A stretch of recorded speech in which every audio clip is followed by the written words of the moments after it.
시편 116편 12에서 14절.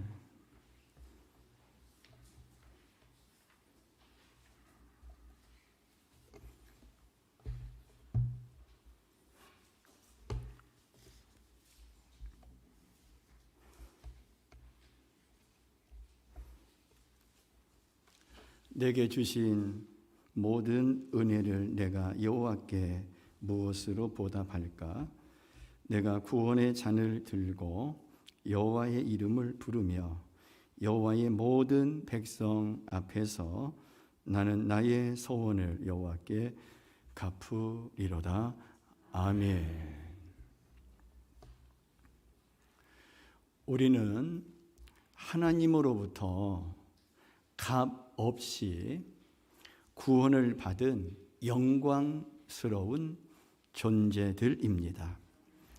그런데 안타깝고 답답한 것은 이 구원이 얼마나 소중한가, 얼마나 감사한 일인가, 고마운 것인가를 가슴 깊이 느끼고 또 우리의 입으로 표현하는 사람이 그리 많지 않다는 것입니다. 그렇기 때문에 우리 마음에 구원받은 기쁨이 별로 없습니다. 그리고 예수 믿는 것 때문에 행복하다는 말을 잘 못합니다. 더욱이 사람들에게 예수 믿으라는 말을 담대하게 기분 좋게 하지 못합니다. 왜 그럴까요? 그것은 내가 예수 믿는 데에 대한 감격과 기쁨이 없기 때문에 남에게 말도 제대로 못하는 것입니다. 이것은 참으로 안타까운 것입니다. 그러므로 오늘 이 시간 하나님께서 우리에게 은혜를 주셔서 우리의 이러한 점을 고쳐 주시고 바로 잡아 주시기를 바랍니다. 오늘 우리가 읽은 시편 말씀의 저자는 놀라운 사실을 우리에게 가르쳐 줍니다. 본문 시편 116편 12에서 14절을 보면 시편 저자는 구원의 감격을 아는 사람이었습니다. 내게 주신 모든 은혜를 내가 여호와께 무엇으로 보답할까? 내가 구원의 잔을 들고 여호와의 이름을 부르며 여호와의 모든 백성 앞에서 나는 나의 소원을 여호와께 갚으리로다. 이 말씀을 가만히 보시기 바랍니다. 그 속에 감격이 흐르고 있습니다. 그 속에 기쁨이 차오르고 있습니다. 무언가 너무 고맙고 좋아서 어찌할 줄 모르는 모습을 눈앞에 그릴 수 있습니다. 바로 예수 믿은 사람은 이런 감격과 기쁨을 소유하고 살아야 한다는 것입니다. 예수님은 십자가에 못 박히시기 전 제자들을 앉혀놓고 요한복음 16장 22절에서 이 사실을 분명히 말씀하셨습니다. 지금은 너희가 근심하나 내가 다시 너희를 보리니 너희 마음이 기쁠 것이요 너희 기쁨을 빼앗을 자가 없으리라. 이 예수님의 말씀을 좀 더 구체적으로 풀어서 말하면 이런 것입니다. 내가 너희에게 기쁨을 주겠다. 이 기쁨은 세상이 빼앗을 수 없는 기쁨이니라. 내가 십자가에서 죽음으로 너희를 떠나도 너희 가슴 속에는 기쁨이 있을 것이다. 세상에 그 무엇이 와도 이 기쁨을 빼앗아가지 못한다. 이것이 무슨 기쁨입니까? 바로 구원의 기쁨을 말합니다. 그래서 마태복음 28장 19절에 보면 주님께서는 이 기쁨을 가지고 모든 족속으로 제자를 삼고 이 기쁨을 가지고 모든 사람에게 복음을 전하라고 말씀하셨습니다. 그 말씀대로 예루살렘에 있는 제자들이 얼마나 기뻐했는지 모릅니다. 나중에는 매를 맞고 나오면서도 기뻐서 어쩔 줄을 몰라 예수를 전하지 말라고 하는데도 눈 하나 깜짝하지 않고 집에 있든지 성전에 있든지 기쁨으로 예수님을 전하고 가르쳤다고 사도행전 5장 42절에서 기록하고 있습니다. 그만큼 큰 기쁨과 감격이 있었습니다. 신앙생활을 행복하게 하려면 내가 하나님 앞에 구원받은 사람이라는 데서 오는 감격과 기쁨이 항상 있어야 합니다.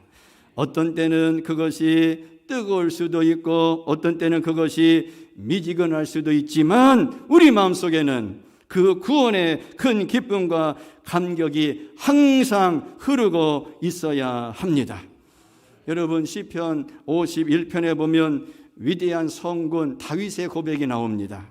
우리가 잘 아는 대로 나중에 다윗이 권력의 기반이 잘 닦이고 힘을 쓰기 시작하자 못된 마음을 갖게 되었습니다. 그래서 마음에 드는 우리아의 아내인 밧세바를 소유하기 위하여 남편 우리아를 죽이고 우리아의 아내인 밧세바를 자기 아내로 삼아버렸습니다. 그것이 왕이기에 당연한 것으로 생각했을지 모르지만 하나님 보시기에는 아주 못된 죄악이었습니다. 나중에 다윗이 얼마나 그 일로 인하여 회개하느라고 고생을 했는지 모릅니다. 그런데 시편 52편 12절에서 다윗이 이런 고백을 합니다. 다 같이 시작. 주의 구원의 즐거움을 내게 회복시키시고. 사무엘하 5장 12절에 보면 다윗은 범죄하기 전에는 나같이 이름 없는 목동을 하나님께서 크게 보셔서 이렇게 하나님의 백성인 이스라엘의 왕으로 삼으셨다는 것만 생각하면 자다가도 눈물을 펑펑 쏟을 정도였습니다. 뿐만 아니라 다윗은 남에게 하나님의 이름을 노래하며 찬송하며 전하지 않으면 견디지 못하는 흥분을 느끼며 살았었습니다. 그러나 죄를 범하자 구원의 기쁨이 마음속에서 사라져 버렸습니다. 여러분, 왜 죄가 무서운지 아십니까? 죄를 지으면은요, 내 마음속에 구원의 기쁨이 사라져 버려요. 지금 다윗이 그런 심정이에요. 죄를 범하자 다윗의 심령 속에 구원의 기쁨이 마음속에서 사라져 버렸습니다. 그러자 마음이 지옥이 되어 버렸습니다. 따라서 나중에 죄를 회개하면서 기도했던 것입니다. 하나님, 나에게 구원의 기쁨을 다시 회복시켜 주세요. 그러면 내가 모든 죄인에게 복음을 전하고 그 죄인들이 내가 전한 복음을 듣고 돌아올 것입니다. 우리에게 구원의 기쁨이 회복되면 다른 사람들에게 예수 그리스도를 전할 수 있습니다. 따라서 우리는 구원의 기쁨을 반드시 회복해야 됩니다.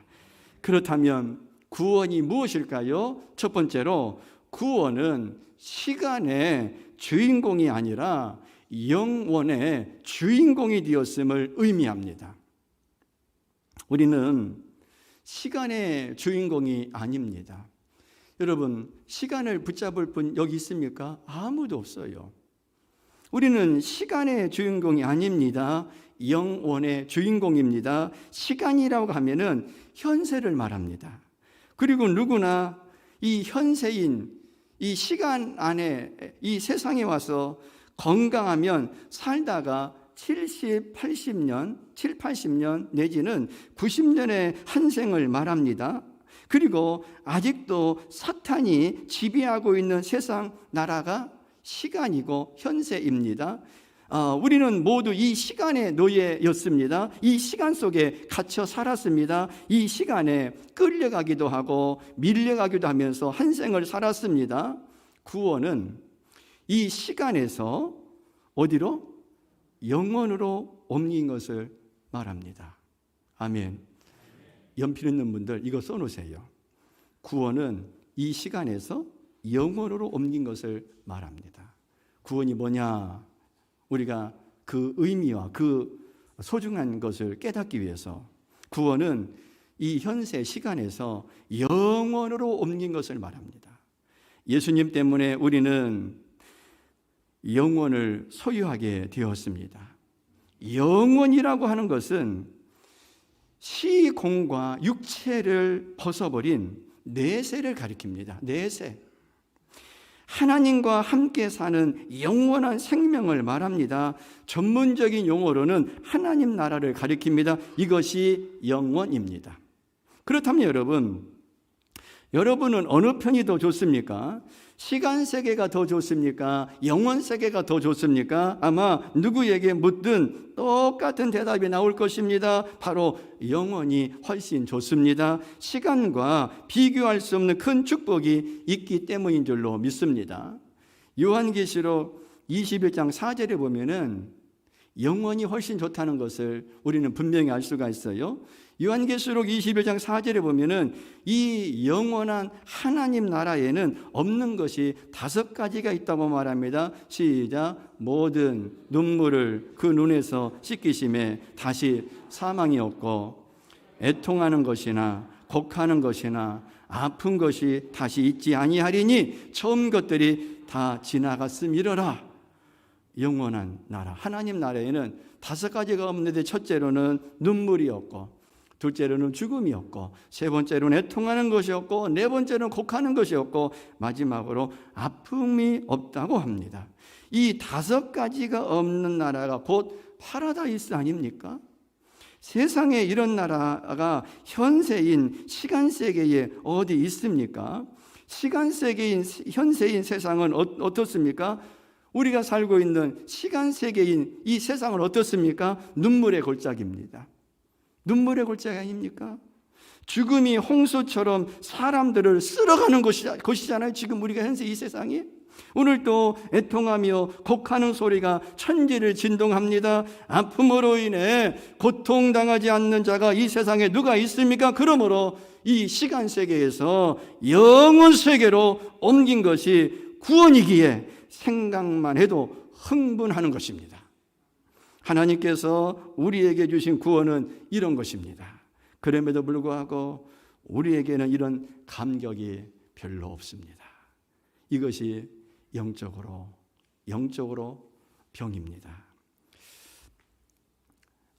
박장로라는 분이 계셨어요. 박장로. 이 양반은 40대가 되도록 조직폭력배 생활을 해가지고 좀 심한 말로 깡패 생활을 해서 40대 때까지 얼마나 술을 많이 마시는지 이 박장로라는 분의 간증대로 한다면은요, 인간이 아니고 개나 다름이 없었다는 거예요. 내가 말한 거 아니에요. 본인이 말한 거예요. 얼마나 개망나니 짓을 했는지 자기는 깡패 생활할 때는 인간이 아니고 개였다는 거예요. 게다가 얼마나 싸움을 많이 했는지 온 몸에 흉터투성이었다고 합니다. 그런데 박장로가 예수 믿기 전 제일 미워하는 사람이 있었는데 예수 믿는 사람이었다는 거예요. 그런데 아이러니하게도 본인의 큰 형님이 목사님이셨다는 거예요. 그래서 예수 믿는 사람이 제일 미워가지고 형님이 목사님이기 때문에 자기가 예수 믿기 전에는요, 큰형님 상종도 안 했다는 거예요. 그런데 언젠가 이 박장로가 자기에게 손해를 끼친 어떤 가정을 찾아가 그 집안 식구들을 몰살시키겠다는 아주 악한 생각을 가지고 서울로 갈 준비를 했습니다. 마침 열차 출발 시간이 10시간 정도 남아있어서 10시간이 남아있었기 때문에 자기가 표를 끄는 그 기차가 10시간 정도 남아있었기 때문에 그래서 10시간 동안 이제 기다리기 위해서 방 안에 있었는데 그 사이 약 70분 동안 환상을 보았다고 합니다. 뭘 봤다고요? 환상을 봤다는 거예요. 제가 이 환상이 성경적으로 맞느냐 안 맞느냐를 따지는 것이 아닙니다.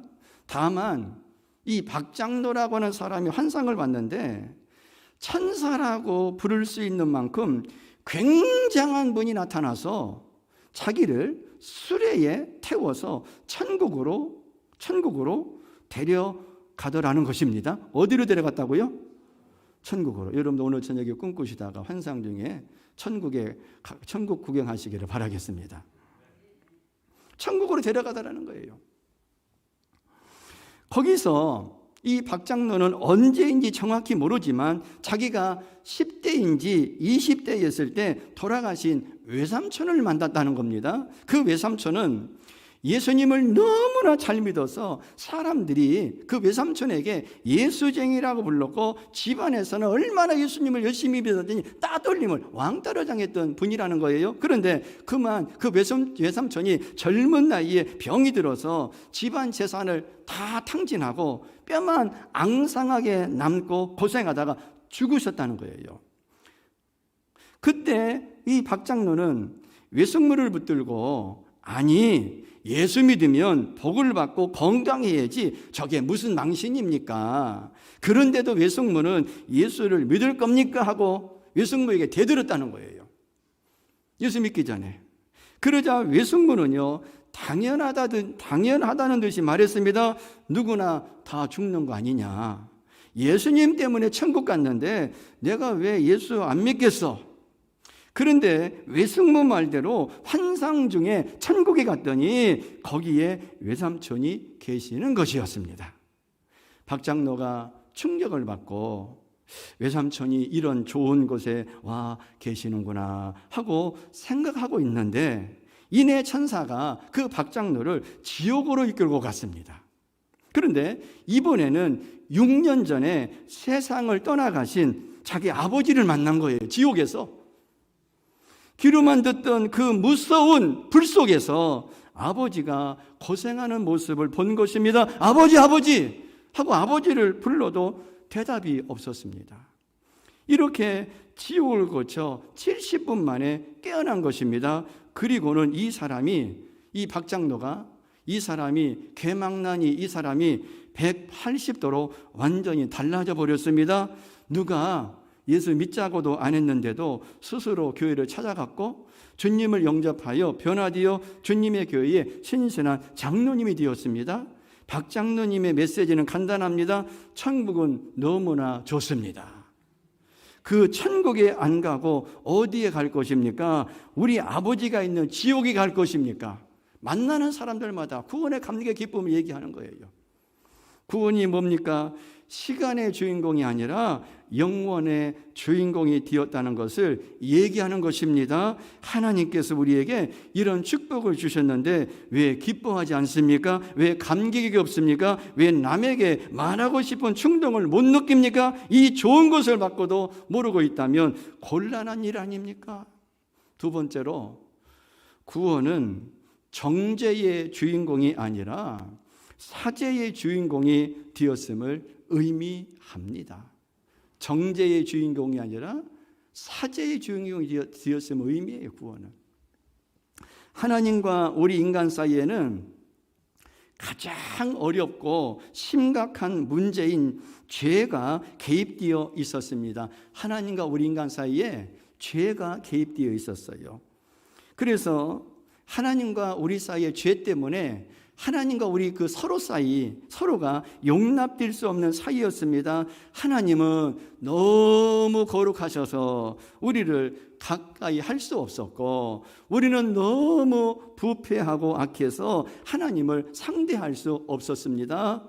그러므로 이 둘 사이는, 하나님과 인간 사이는 영원히 손을 잡을 수가 없는 것입니다. 영원히 평행선을 긋고 달려갈 수밖에 없는 불행한 관계입니다. 이것이 하나님과 우리 인간의 관계였습니다. 그럼에도 불구하고 하나님의 아들 예수 그리스도께서 자원하셔서 이 둘 사이에 하나님과 인간 사이에 서신 것입니다. 하나님과 우리 사이에 서시고 십자가에서 자신의 피를 쏟으며 생명을 희생시키셔서 하나님께서 원하시는 우리의 죄값을 만족스럽게 들이셨습니다. 이것이 예수님이 하신 일입니다. 그러므로 하나님께서 예수님의 제물을 받으시고 예수님의 생명을 받으신 후 우리에게 내리고자 하셨던 모든 심판을 다 거두셨습니다. 뭐예요? 정죄를 거두셨어요.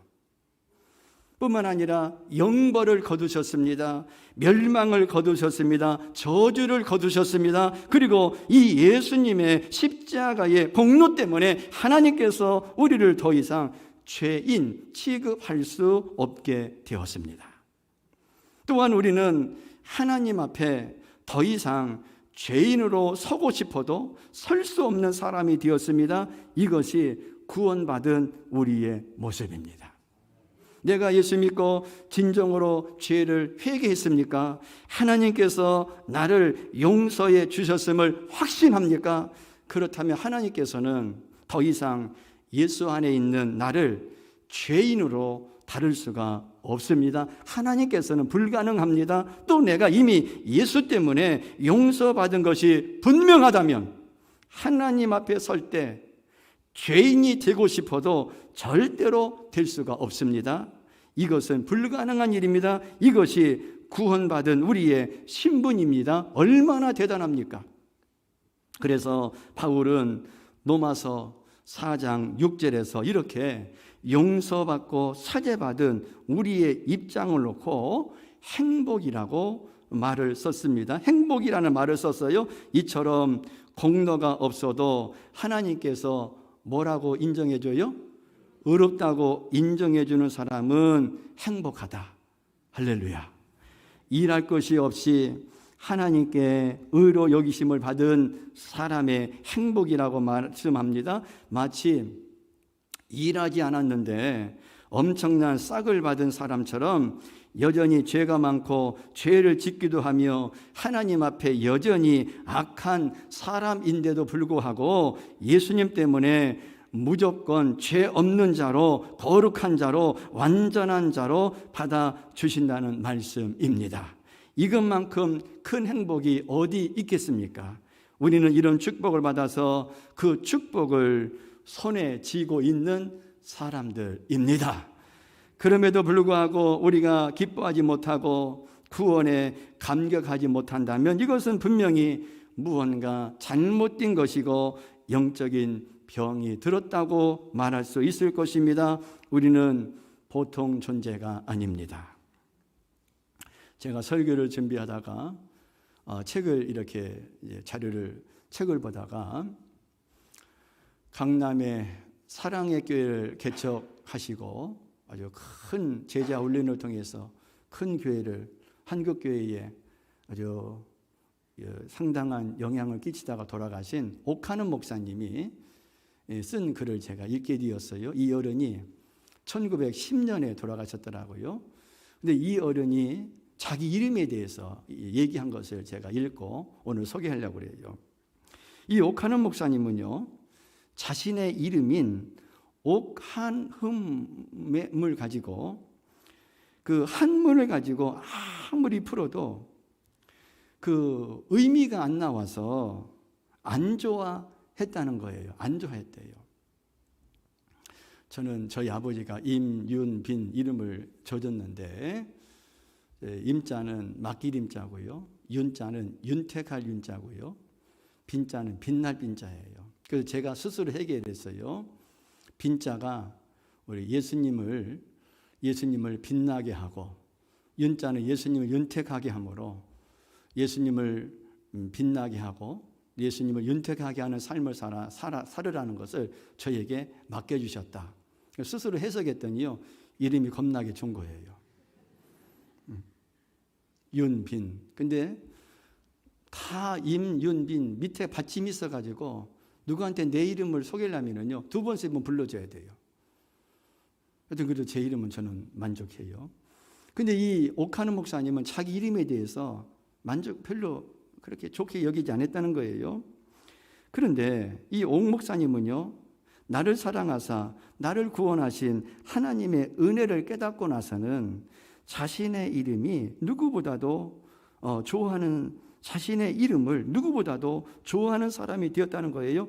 왜냐하면 예수님을 알기 전에는 한없이 흠이 많은 옥이었지만 옥한흠, 한없이 예수 믿기 전에는 옥으로 말하면은 자기는 옥으로 표현할 때에 한없이 흠이 많은 옥이었지만 예수님 믿기 전에는, 그러나 예수 믿은 다음에는 한 개의 흠도 없는 옥이 되었기 때문이라고 하는 글을 그래서 오늘 설교 내용과 아주 맞다 그랬어.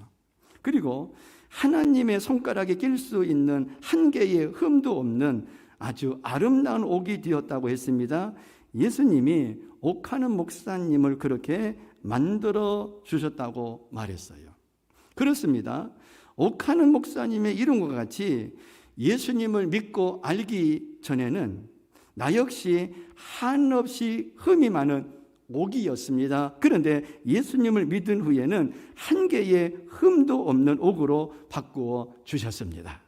바로 구원이 이와 같습니다. 생각만 하면 가슴이 뜁니다. 따라서 다른 사람에게 하나님의 용서를 이야기하지 않을 수가 없는 것입니다. 세 번째로 구원은 실패의 주인공이 아니라 성공의 주인공이 되었음을 의미합니다. 예수 믿지 않고 예수 없는 삶을 산 사람은 세상이 그 삶을 어떻게 평가하든지 간에 실패자의 삶일 뿐입니다. 여러분이 이 사실을 깨달았다면 굉장한 수준의 이른 신앙입니다. 왜 실패자라고 하는지 아십니까? 하나님께서 인간을 창조하셨습니다. 창조에는 반드시 목적이 있습니다. 아무 목적도 없는 무슨 존재를 만들 리가 없습니다. 하나님께서 인간을 창조하실 때는 분명한 목적이 있었습니다. 그 목적은 창조자 대신 하나님을 찬송하며 기쁘시게 하는 삶을 살라는 것이었습니다.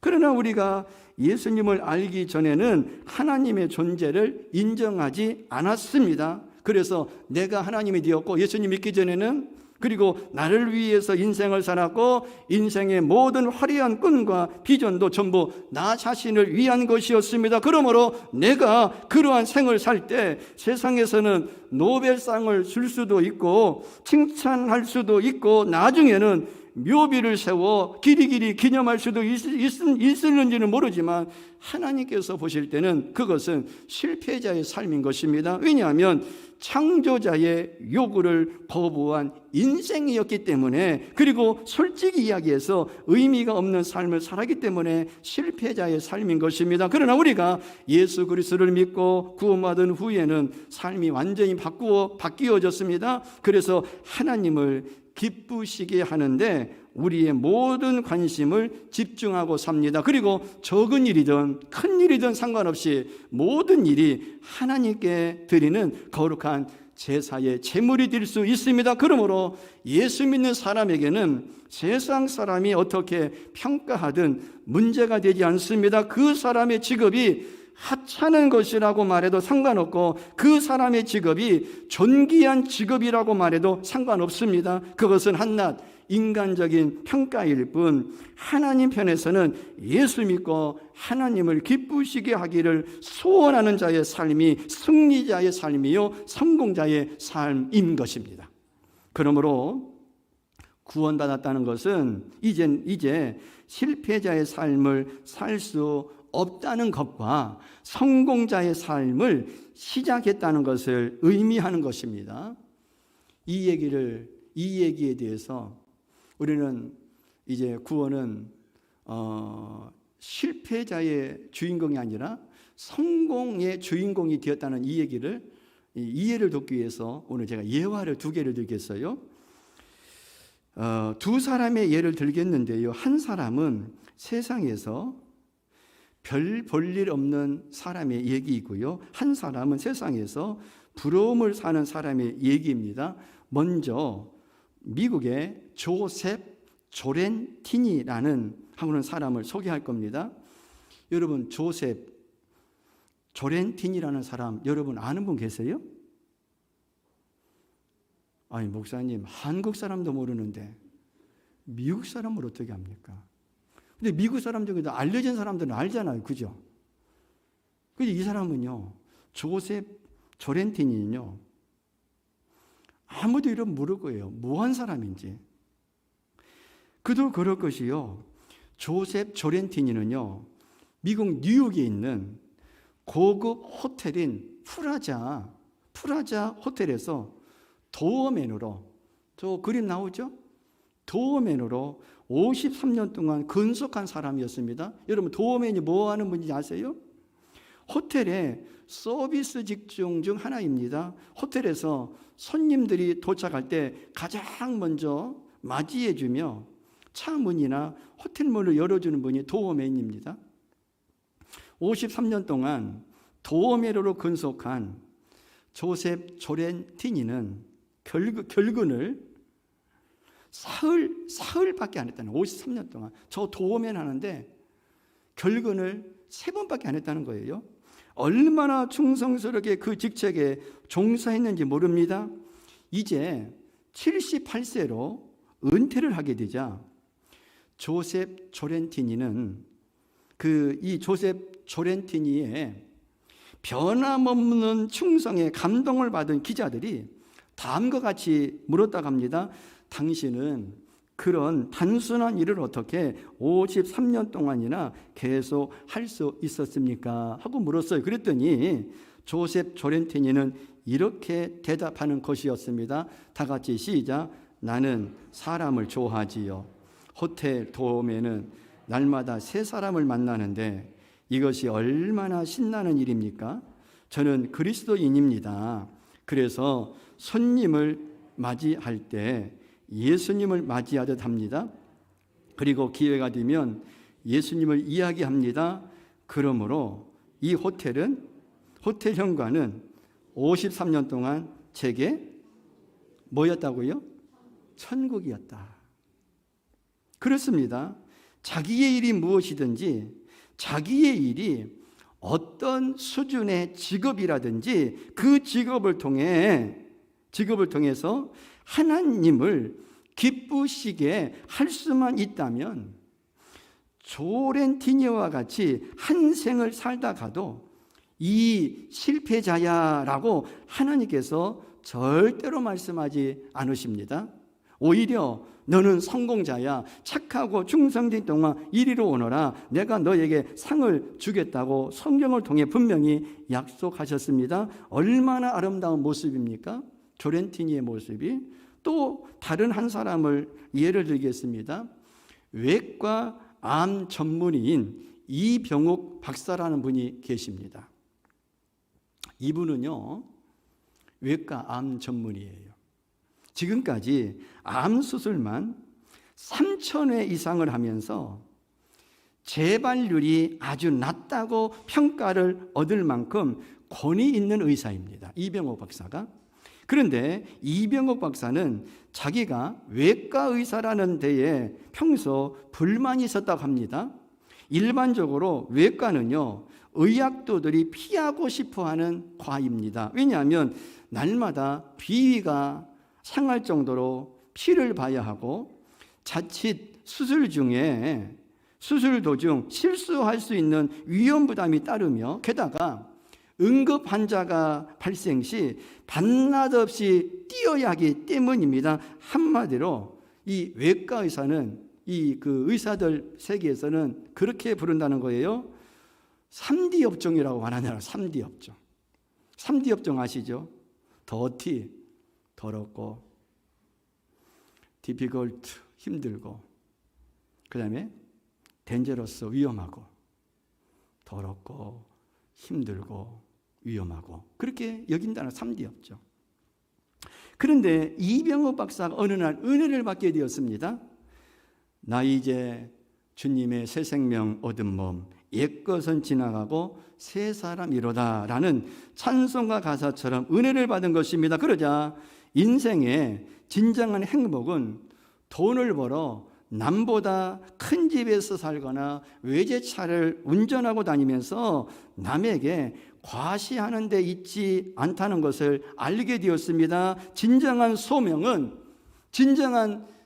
하나님의 부름은 하나님께서 기뻐하시는 소명자의 삶을 사는 것임을 발견했습니다. 이렇듯 자기의 패러다임이 바뀌자 일하는 것이 너무 즐거웠습니다. 원래는 자기 외과 의사가 3D 업종이라고 생각한 그 일이 3D 업종이 되었습니다. 새로운 3D 업종이 되었는데 자기 직업이야말로 드림이었고, 그 다음에 다이나믹하며 드라마틱하다고 정의를 내렸습니다. 곧 외과 의사는 꿈이 있는 직업이요, 아주 드라마틱, 역동적인 직업이요, 다이나믹, 그 다음에 또 드라마틱, 죽었던 사람을 수술해서 살리는 극적인 직업이라는 것이었습니다. 이병옥 박사는요, 그래서 다음과 같이 말했습니다.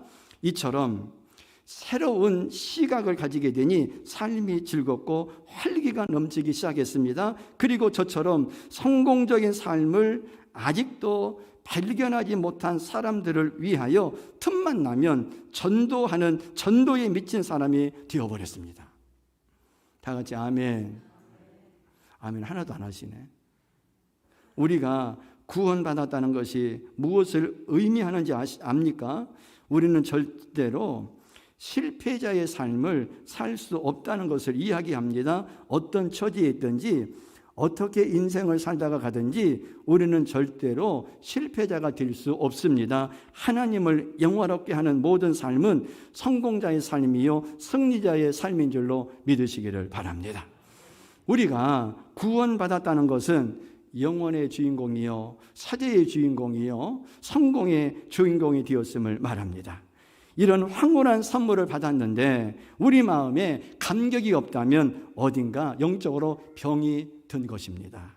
내가 받은 이 놀라운 구원의 은혜를 남에게 이야기하기를 좋아하지 않는다면 어딘가 고장난 것입니다. 소중한 것을 손에 쥐고 있을 동안은 그것의 소중함을 모르고 대수롭지 않게 생각하는 것처럼 하나님께서 주시는 구원을 받았다고 대수롭지 않게 생각한다면 참으로 비극이 아닐 수 없습니다.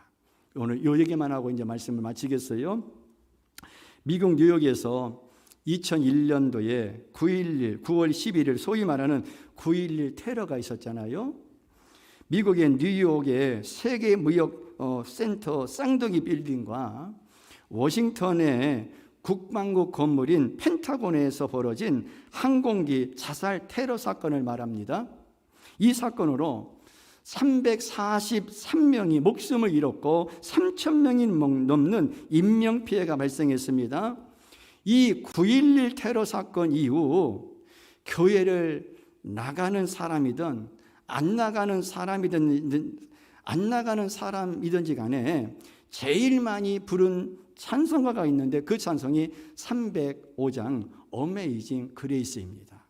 9.11 테러 이후에 교회를 다니든 안 다니든 미국 사람들 입에서 찬송을 부르기 시작했는데 그 찬송이 우리가 아는 305장 어메이징 그레이스, 놀라운 은총이라고 하는 이 찬송은요 영국의 존 뉴턴 목사가 작시한 찬송이잖아요.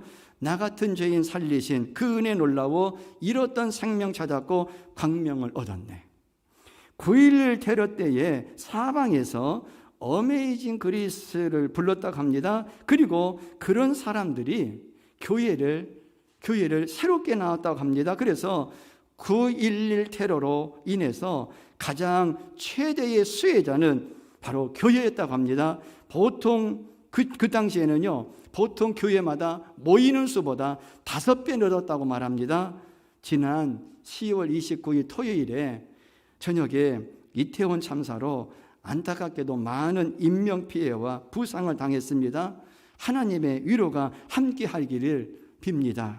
저는 이태원 참사를 통해 우리나라에도 미국의 9.11 테러 때와 같이 나 같은 죄인 살리신 그 은혜 놀라와 잃었던 생명 찾았고 광명을 얻어내인 어메이징 그리스를 부르기를 원합니다. 그리고 예수 믿는 자가 많아지고 교회로 돌아오는 분들이 많아지기를 소원합니다. 특히 우리 구원받은 그리스도인들은 구원의 큰 기쁨과 그 은혜에 감격하며 평소에도 어메이징 그레이스를 부르면서 살아야 합니다. 나에게 은혜를 주신 하나님의 은혜를 생각하면 시편 116편 13절 14절에 나온 것과 같이 나도 모르게 구원의 잔을 높이 들고 여호와의 이름을 부르며 모든 백성 앞에 나의 서원을 여호와께 갚겠다는 시편 저자의 감동이 우리에게도 있어야 하지 않겠습니까? 소원을 갚는다는 말이 무슨 말입니까? 구원을 주신 하나님의 은혜가 너무 감사해서 무언가 해보고 싶다는 것 아닙니까?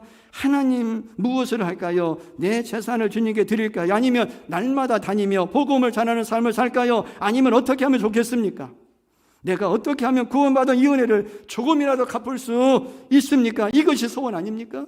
그래서 시편 저자는 너무나 좋은 구원을 주신 하나님 앞에 무언가 드리기를 원했습니다. 무언가 보답인 표를 하기를 원했습니다. 우리 마음에도 이와 같은 은혜가 있어야 되지 않겠습니까? 그래야 남에게 가서 이 좋은 구원, 이 좋은 예수, 이 좋은 하나님을 이야기할 것 아닙니까? 하나님께서 이 시간 우리 모두에게 구원의 감격을 다시 회복시켜 주시기를 바랍니다. 내 마음에 뜨거움이 치밀어 오르도록 성령께서 우리의 마음을 열어주시고 감동해 주시기를 바랍니다. 우리는 영혼의 주인공입니다. 우리는 사죄의 주인공입니다. 우리는 성공의 주인공입니다.